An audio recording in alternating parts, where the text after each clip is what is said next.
আগামী 8 বিলিয়ন বছর পর ধ্বংস হবে আমাদের সূর্য। সেই সাথে অন্ধকারে হারিয়ে যাবে আমাদের পুরো সোলার সিস্টেম। টিকে থাকবে না আমাদের পৃথিবীও। সুপ্রিয় দর্শক বন্ধুরা, আগামী 8 বিলিয়ন বছরের মধ্যে কি করতে চলেছে আমাদের সোলার সিস্টেমে? কেনই বা ধ্বংসের মুখে পড়তে যাচ্ছে আমাদের সূর্য? সূর্যই যদি না থাকে তাহলে কি পরিণতি ঘটতে পারে অন্যান্য গ্রহ উপগ্রহগুলোতে? এমনি হাজারো প্রশ্নের উত্তর জানতে চোখ রাখুন এই ভিডিওতে। সেই সাথে ভিডিওটি মনোযোগ দিয়ে পুরোটা দেখতে থাকুন। আজকের এই বিষয়ে নিয়ে বিস্তারিত তুলে ধরতে আমি মোহাম্মদ সোলাইমান আপনাদের সাথে আছি সায়েন্স ইনফো বাংলা ইউটিউব চ্যানেলে। এরকম বিজ্ঞান তথ্য ও গবেষণামূলক ভিডিও দেখতে আমার এই চ্যানেলটি সাবস্ক্রাইবও করে রাখুন। আর পাশে থাকা বেল আইকনটি অ্যাক্টিভ করে রাখুন। নিয়মিত চোখ রাখুন আমার এই চ্যানেলটিতে। আর যারা ফেসবুক পেজের মাধ্যমে এই ভিডিওটি দেখছেন তারা ফেসবুক পেজটি ফলো দিয়ে রাখবেন। ভিডিওটি লাইক ও শেয়ার করতে একদম ভুলবেন না।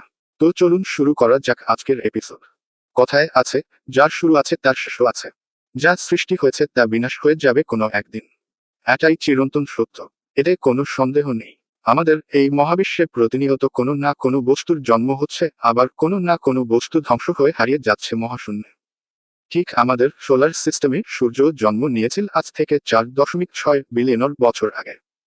ঠিক কিভাবে তার জন্ম হয়েছিল, কিভাবে সে পুরো সোলার সিস্টেমে আলো ও তাপ দিয়ে যাচ্ছে, এভাবে সে কত বছর টিকে থাকবে, এরপরে তার কপালে কি ঘটবে, চলুন ধাপে ধাপে এসব প্রশ্নের উত্তর জেনে নেওয়া যাক। আমাদের সৌরজগতের উদ্ভব ও বিবর্তন সূচিত হয়েছিল আজ থেকে 407 কোটি বছর বা 4.6 বিলিয়ন বছর আগে। হাইড্রোজেন ও হিলিয়ামে পরিপূর্ণ বিশাল আকৃতির একটি আণবিক মেঘের একটি ক্ষুদ্র অংশের মহাকর্ষীয় পতনের মাধ্যমে কোটি কোটি তারার সৃষ্টি হয়। আমাদের সূর্য একইভাবে সৃষ্টি হয়েছিল। উক্ত পতনশীল তারার অধিকাংশই কেন্দ্রস্থলে সঞ্চিত হয়ে তারার উদ্ভব ঘটায় এবং অবশিষ্ট ভর চাপটা আকার ধারণ করে একটি আদিগ্রহীয় চাকতি গঠন করে। এই চাকতি থেকেই পরবর্তীতে গ্রহ, উপগ্রহ, গ্রহাণু ও অন্যান্য ক্ষুদ্র বস্তুসমূহের সৃষ্টি হয়।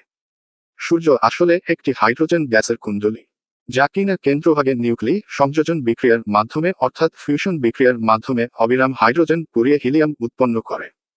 বিজ্ঞানীদের ধারণা অতীতে কোন এক সময় বৃহদাকার কোন সুপারনোভা বিস্ফোরণের মাধ্যমে গ্যাসীয় মেঘ থেকে আমাদের সূর্যের জন্ম হয়েছে। এটা এখনো বিজ্ঞানীদের থিওরি মাত্র, তবে এর জন্ম প্রক্রিয়া বিজ্ঞানীদের কাছে এখনো অজানা রয়ে গেছে। আমাদের সূর্য G2b ক্যাটাগরির একটি নক্ষত্র, যার ভর আমাদের পুরো সৌরজগতের মোট ভরের শতকরা 99.86 ভাগ। আমাদের মিল্কি ওয়ে গ্যালাক্সিতে 100 মিলিয়নেরও বেশি G2b শ্রেণীর নক্ষত্র রয়েছে।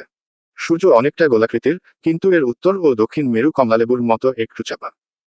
এটি 74% হাইড্রোজেন, 25% হিলিয়াম ও 1% অন্য উপাদান নিয়ে গঠিত। এর ব্যাস 13,92,000 কিলোমিটার। আর এর ভর 2 এর সাথে 30টি শূন্য বসালে যে মান দাঁড়ায় তত কিলোগ্রাম। সূর্যের কেন্দ্র থেকে মোট ব্যাসার্ধের শতকরা 20 থেকে 25 ভাগ হচ্ছে কোর, যার ঘনত্ব 150 গ্রাম প্রতি ঘন সেন্টিমিটার। কোর অঞ্চলের তাপমাত্রা 1,36,00,000 কেলভিন, অথচ সূর্যের পৃষ্ঠতলের তাপমাত্রা মাত্র 5,800 ডিগ্রি কেলভিন। সূর্যের শক্তির প্রায় পুরোটাই উৎপাদিত হয় মোট ব্যাসার্ধের 24% এর মধ্যে ফিউশন বিক্রিয়ার মাধ্যমে। কেন্দ্রভাগে উৎপাদিত শক্তি বিভিন্ন প্রক্রিয়ায় বাইরের স্তরগুলোতে প্রবাহিত হয়। অবশেষে এই শক্তি আলোকমণ্ডলে পৌঁছায় এবং তা সূর্যালোক হিসেবে মহাশূন্যে ছড়িয়ে পড়ে।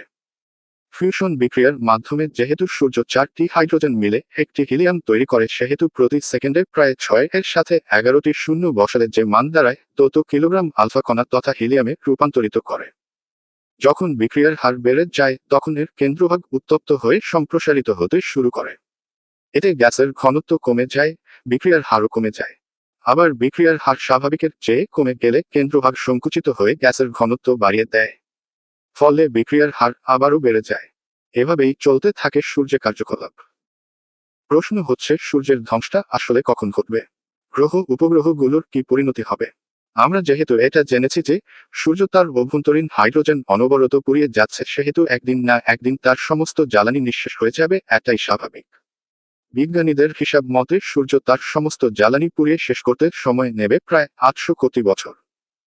যখন তার জ্বালানি শেষ হয়ে যাবে তখন সেটি একটি রেড জায়ান্ট স্টারে পরিণত হবে এবং আকার হবে বর্তমানের চেয়ে দ্বিগুণেও বেশি।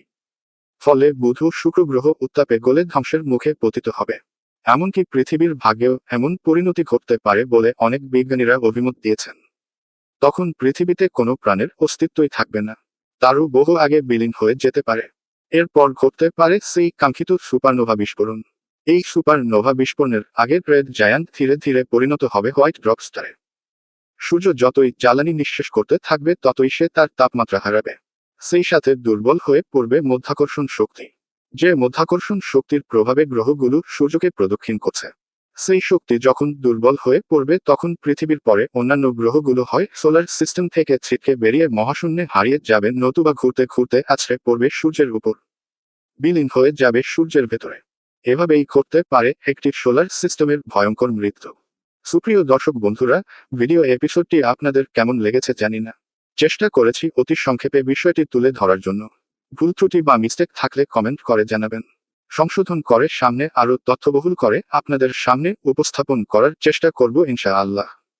আজকের ভিডিও এপিসোড এখানেই শেষ করছি। আল্লাহ হাফেজ।